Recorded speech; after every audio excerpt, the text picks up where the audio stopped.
Hola, a continuación les presento el ejercicio práctico que planteé para la actividad anterior, la tarea número 1 del módulo 1 de la semana 1. Entonces esta sería la entrega de la tarea número 2, módulo 1, semana 2. Entonces voy a pasarles a explicar todos los ejercicios que realizamos y pues los aprendizajes que se obtuvieron. Entonces se creó una clase, se planeó la clase que permitía que los estudiantes, niños de grado segundo, tienen edades entre los 7, 8 años, pudieran evidenciar los principios del pensamiento computacional.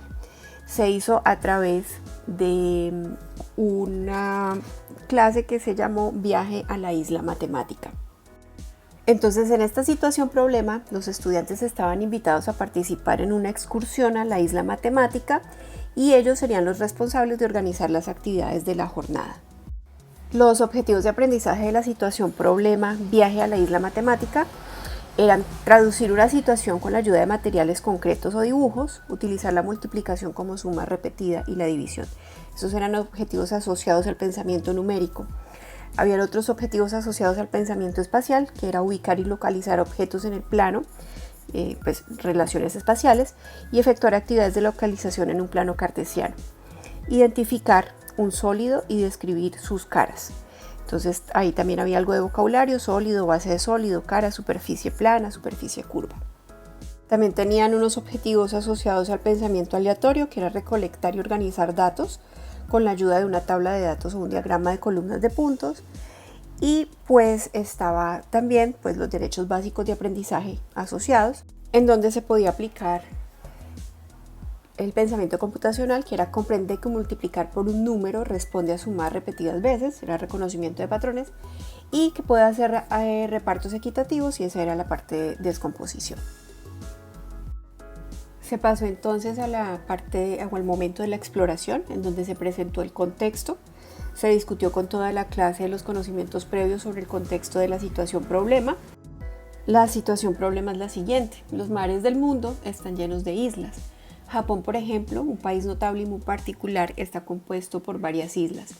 Indonesia, ubicado en el Océano Índico, está compuesto de tantas islas que nadie ha sido capaz de contar cuántas son. Otras islas conocidas son Madagascar en África o las islas del Caribe, que forman países como Cuba, Puerto Rico, República Dominicana o Haití. También existen islas en los lagos, y como Amantani en el lago Titicaca, y hasta islas en los ríos como Mompox en el río Magdalena. Entonces se les preguntaba si ellos conocían esas islas en la región o en el país, que pues si tenían una gran superficie, que se atraía a muchos turistas y que así había leyendas sobre esas islas.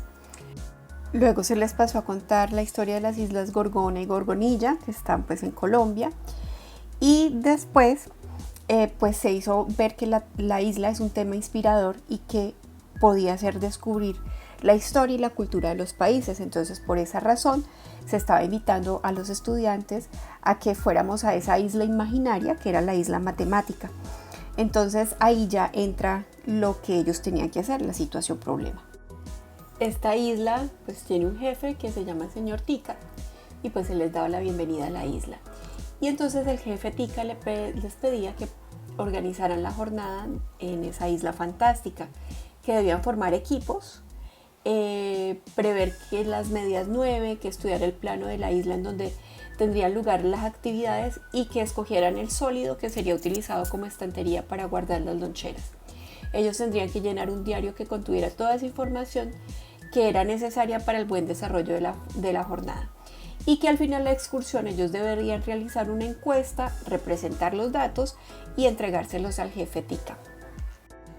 Entonces, en la preparación para la excursión a la isla matemática, entonces ellos debían formar equipos que contuvieran el mismo número de participantes. Cada equipo debía tener un número par de participantes.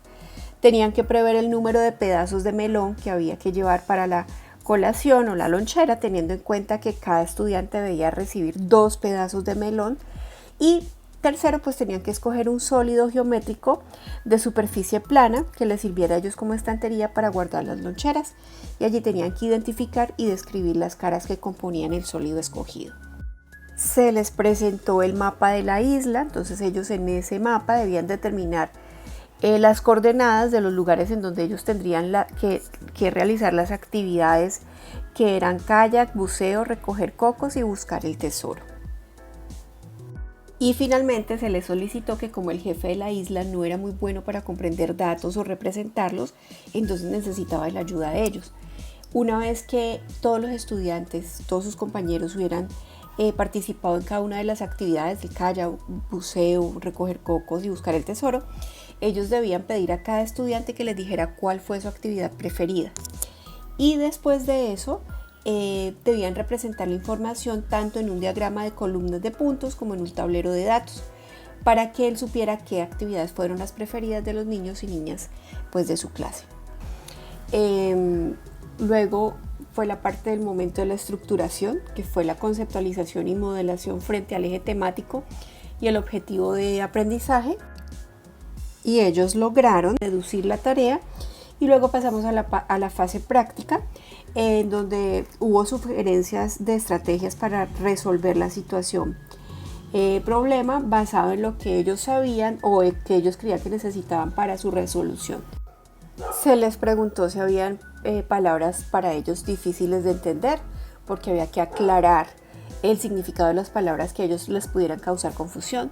Luego también se les preguntó qué era lo que debíamos hacer. Entonces ellos explicaban pues el ejercicio en sus propias palabras. También se les preguntó que si ellos habían entendido algo más o que si alguno de ellos estaba en desacuerdo y por qué. Ya para el momento de la transferencia, pues estaban las acciones de aprendizaje. Entonces se pasó a la realización de una cartelera para que ellos socializaran las estrategias sugeridas que tenían para desarrollar la tarea. Y finalmente, para el momento de la valoración, pues fue como un momento intermedio y de cierre significativo para que ellos pudieran comprobar si estaban alcanzando los objetivos de aprendizaje. Entonces ellos allí pasaron a la identificación de conceptos claves, y lo hicimos por medio de un juego de Wheel of Names, que era con números y preguntas.